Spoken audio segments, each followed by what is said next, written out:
Yeah, yeah, and I think that's like the most important like aspect of it. If you're not having fun doing it, like what's the point, you know? Yeah. Um, I wanted to ask you again in that vein. Um, so in switching topics into your medical career, what was the biggest failure in your medical career that like you bounced back from? Was it like during step, or was it like you're still very young in your career, you're still a resident physician, but I'm sure like the residency itself is very tough in terms of the hours. I mean, I'm on Yeah. my rotations week 2 and I'm waking up at 4 to go to OB/GYN Yeah, residency. man. I do Oh, not not miss intern rotations. year. Yeah. Yeah. I'd say so. I got rejected the first year I applied to medical school. I Okay. did not get in anywhere. And so that was kind of the, initial adversity that I had to overcome. I studied engineering before medicine. About halfway through engineering school, changed my career path to do medicine. So I had no intention of it when I started college.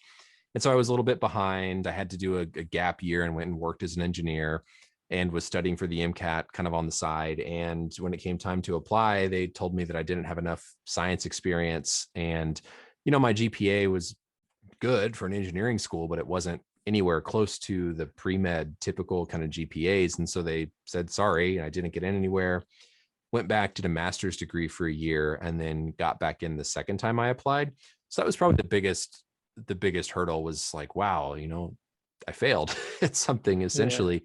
But I think it taught me an important lesson about learning truly what you have to do, regardless of what it is. Whenever you want to accomplish something, really sitting and saying, okay, what do I need to do to get there? And then doing those things. I think a lot of times we're afraid to do it. Like I didn't want to leave my job and go back to school.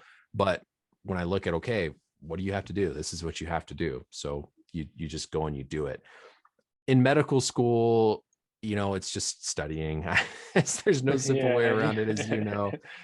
It's and then every step is so different. I'm sure fellowship is going to be a whole new set of challenges next year.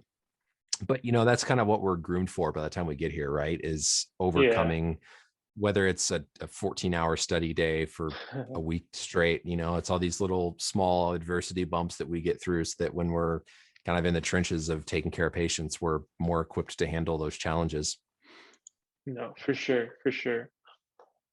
I wanted to also touch on this because I think the answers that guests give are very interesting because I read all of the content that they recommend. So, what pieces of content have impacted your life um, very significantly? That can be books, videos, movies, podcasts, etc. But I I like to learn about different people's perspectives on how they like not diagnose, but how they imbibe different materials and how it's impacted their life. So when they say it, I think about it when I read it. So I just wanted to know. I'm a strong believer in consuming material that's outside of your professional expertise.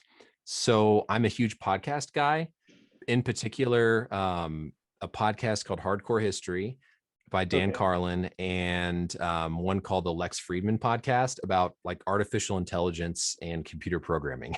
So honestly, I think it's really important to expose yourself to things that are kind of outside of your normal expertise, just because I think it gives you a really good sense of how people are different. Like the different things, when I listen to a history podcast about ancient Rome, like that's nothing that I'm going to apply in like my day-to-day life, but I just think it stimulates this whole other creative side inside of learning when you're consuming things that aren't typically what you're really good at. I think whenever I read like medical papers, you scrutinize them, you try to think, well, how am I going to apply this to like my practice? But when I can listen to something totally unrelated, it's almost freeing and just kind of eye-opening to see like a whole other side of the world that I otherwise would have no exposure to. Um, I watch a lot of like on YouTube, I watch a lot of like video creators and like photography people just to get that like creative kind of juices flowing. I listen to a ton of sports content. Beyond like sports medicine papers, I don't really consume much medical stuff outside of what I need to do for my work, to be honest. Because again, I think it's important to kind of get away from all of that you're so inundated with, like on a day-to-day basis, and look at other things. And so in my free time, I like to kind of think about those other non-medical things.